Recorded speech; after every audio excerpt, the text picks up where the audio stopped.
Hi అండి. ఈ రాఖీ పండగ గురించి నేను కొంచెం వీడియో చేద్దాం అనుకుంటున్నానండి.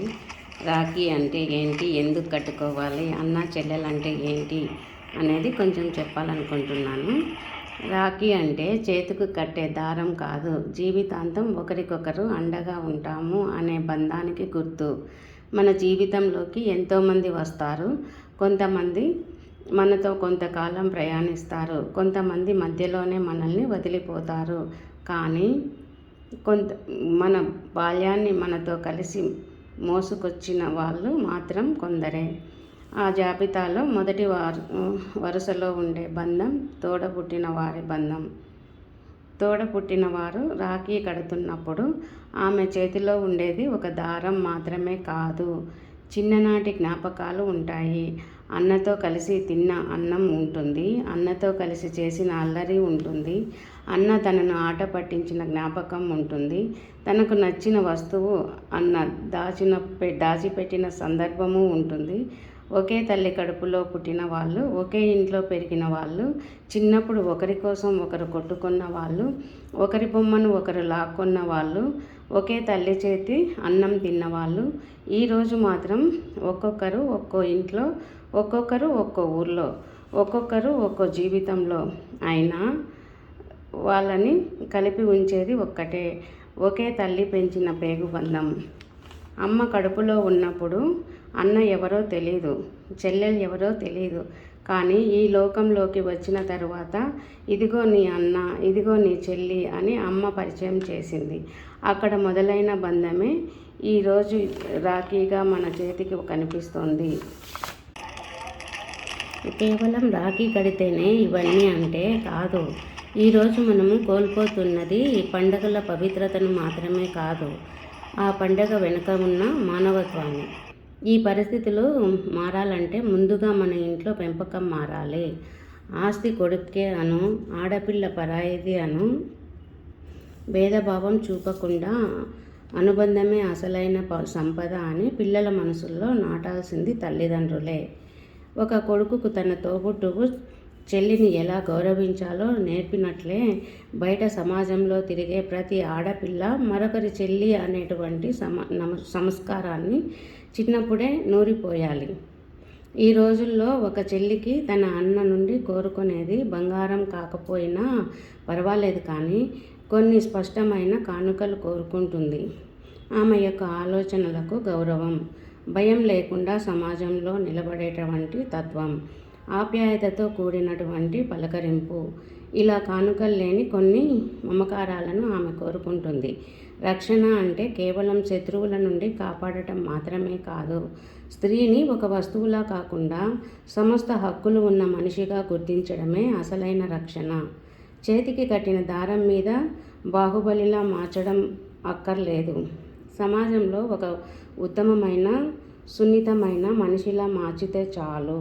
నీ వల్ల ఏ ఆడపిల్ల కంటి నుండి భయం వల్ల నీరు రాకూడదు. ఆస్తులు కాగితాలు కాలగర్భంలో కలిసిపోతాయి. ఆస్తులు కానీ కాగితాలు కానీ ఏవైనా చేతికి కట్టిన రంగుల దారాలు కొద్ది రోజులకు మారిపోతాయి లేదా ఊడిపోతాయి. చేతిలో ఉన్నటి ఊడిపోతాయి, ఎల్లకాలం ఉండవు కదా.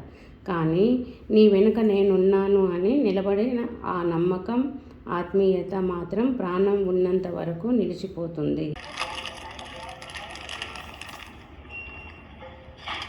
అలాగే ఒక అన్న తన చెల్లి నుండి కోరుకునేది ఆర్భాటాలు కావు, తమ శ్రమను అర్థం చేసుకునే చిన్న మనసు, ఇచ్చే గిఫ్ట్ సైజును, తన ఆర్థిక స్థాయిను చూసి అంచనా వేయకుండా నా కోసం ఏమీ ఈనక్కరలేదు అన్న, నువ్వు నవ్వుతూ వస్తే చాలు అనే ఒక్క మాట అతన్ని అలసటలంతా మర్చిపోయేలా చేస్తుంది.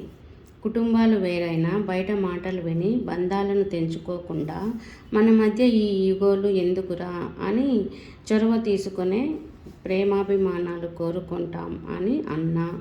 రోజు బాధ్యతల్లో నలిగిపోయే అన్నకు కేవలం అవసరం ఉన్నప్పుడే కాకుండా అందరినీ చూసుకుంటావు, అసలు నువ్వు ఎలా ఉన్నావు అన్నా అని ఆరాధీసే ఒక్క నీ ఫోన్ కాల్ కొండంత బలాన్ని ఇస్తుంది. అన్న అంటే కేవలం బాధ్యతలు మోసే యంత్రమో, కానుకలు ఇచ్చే ఏటీఎమో కాదు. అతనికి కూడా ఒత్తిడి, భయాలు ఉంటాయి. ప్రపంచమంతా ఎదురు తిరిగినా నేను నీకు తోడుగా ఉన్నాను అని చెల్లి ఇచ్చే ధైర్యమే అన్నను నడిపించే అసలైనటువంటి ఆస్తి అని భావించాలి. రాఖీ అనేది చెల్లికి అన్న ఇచ్చే రక్షణ మాత్రమే కాదు, అన్నకు చెల్లి ఇచ్చే మానసిక బలంగా కూడా. ఈ పరస్పర అవగాహన ఉన్నప్పుడే ఈ పేగుబంధానికి నిజమైన స్వార్థకత దక్కుతుంది. అసలైన రాఖీ అంటే ఈ పేగుబంధంలో దాగినటువంటి విలువను నిజంగా తెలుసుకోవడం. ఇలా తెలుసుకున్నప్పుడు రాఖీకి కట్టిన వారికి, కట్టించుకున్న వారికి విలువ ఉంటుంది. రాఖీ అంటే ఇది, అన్నా చెల్లెల బంధం అంటే ఇది. నాకు తెలిసింది కొంచెం చెప్పానండి.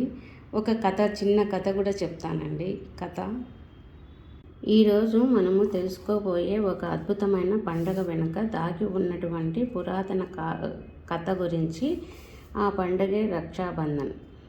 మనందరికీ తెలిసినటువంటి రాఖీ పండగ. రక్ష అంటే రక్షణ్, బంధ్ అంటే బంధం, అంటే రక్షాబంధం. సన్నని దారం కానీ దాని వెనుక ఉన్న ప్రేమ, బాధ్యత, నమ్మకం ఎంతో బలమైనది. ఈ దారం సోదరుల మధ్యనే మాత్రమే కాదు, ఒకరిని ఒకరు ప్రేమించే, ఒకరినికొకరు కాపాడుకునేవారు. ఇది ఒక ప్రతీక. ఈ పండగ వెనుక ఎన్నో పురాణ గాథలు ఉన్నాయి. ప్రతి ఒక్క కథ ఒక్కో పాఠాన్ని నేర్పుతుంది. ఒక చిన్న కథ చెప్తానండి. ద్వాపర యుగం హస్తినాపురం రాజ్యసభలో శిశుపాలుడు అనే రాజు ఉండేవాడు.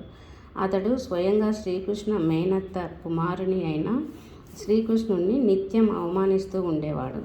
ఒకసారి రాజసూన యాగంలో శిశుపాలుడు శ్రీకృష్ణుణ్ణి 100 సార్లు దూషించాడు. ఇక అప్పుడే శ్రీకృష్ణుడు వాగ్దానం చేసినట్లు 100వ తప్పుకు తన సుదర్శన చక్రాన్ని ప్రయోగించి శిశుపాలుని యొక్క తలను ఖండించాడు. ఇక ఆ సుదర్శన చక్రం శిశుపాలుని సంహరించి తిరిగి శ్రీకృష్ణుడి యొక్క చేతికి వచ్చేటప్పుడు దాని యొక్క పదునైనటువంటి అచ్చు శ్రీకృష్ణ పరమాత్మ చేతికి తగిలింది. ఇక రక్తం ధారాగా కారసాగింది. సభలో ఉన్న వారంతా కూడా కంగారు పడ్డారు. ఎవరో వస్త్రం కోసం వెతుకుతూ నేల పక్కనే కూర్చున్నటువంటి ద్రౌపది ఒక్క క్షణం కూడా ఆలోచించకుండా తమ యొక్క పట్టుచీర కొంగును చించి ఆ గుడ్డను కృష్ణుడికి వేలికి కట్టింది.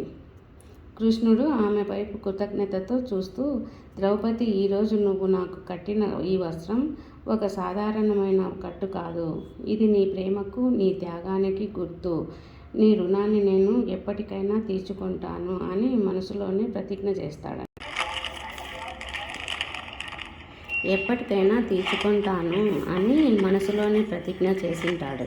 కాలం గడిచింది. కౌరవ సభలో దుర్యోధనుడు, దుశ్శాసనుడు కలిసి జూదంలో ఓడిపోయిన పాండవుల యొక్క భార్య ద్రౌపదిని సభలోకి ఈడ్చుకొచ్చి వస్త్రాభరణ చేయాలి అనుకున్నారు. సభలోని పెద్దలందరూ మౌనంగా చూస్తుండగా ద్రౌపది తనను తాను రక్షించుకోలేని ఒక నిస్సహాయ స్థితిలో కళ్ళు మూసుకొని మనసారా శ్రీకృష్ణుని స్మరించింది. ఇక అదే క్షణంలో ఆమె గతంలో కట్టినటువంటి ఆ చిన్న వస్త్ర పురాణాన్ని తీర్చుకునే సమయం వచ్చింది. ఇక అప్పుడే దివ్యమైనటువంటి మాయ జరిగింది. దుశ్శాసనుడు ఎంత లాగినా సరే ద్రౌపది యొక్క చీర ఖాళీ కాలేదు. అనంతమైనటువంటి వస్త్రధారగా మారింది. చివరికి అలసిపోయి దుశ్శాసనుడు అక్కడే పడిపోయాడు. ఇది శ్రీకృష్ణునికి, భగవానునికి యొక్క అదృశ్య రక్షణ. ఒకనాడు తనకు అందించినటువంటి రక్షణకు ప్రతిఫలం ఈ కథ మనకు చెప్పేది ఏంటంటే, రక్షాబంధన్ అనేది కేవలం ఒక ఆచారం కాదు, ఇది ఇచ్చి పుచ్చుకున్నటువంటి ప్రేమ, ఒకరికి ఒకరు అవసరమైనప్పుడు తోడుగా నిలిచే బాధ్యత. ద్రౌపది కృష్ణునికి కట్టింది రక్తస్రావాన్ని ఆపడానికే అయినా కానీ అది ఒక శాశ్వతమైనటువంటి రక్షాబంధన్గా మారింది. అంటే ఈ కథ ఎందుకు చెప్తున్నానంటే, నేను ఇప్పుడు మనం అన్న చెల్లెలే కాదు, ఇలా కూడా కట్టుకోవచ్చు అనేది చెప్తున్నా. ఈ చిన్న కథలో అర్థం ఉంది అని నేను అనుకొని చెప్తున్నానండి.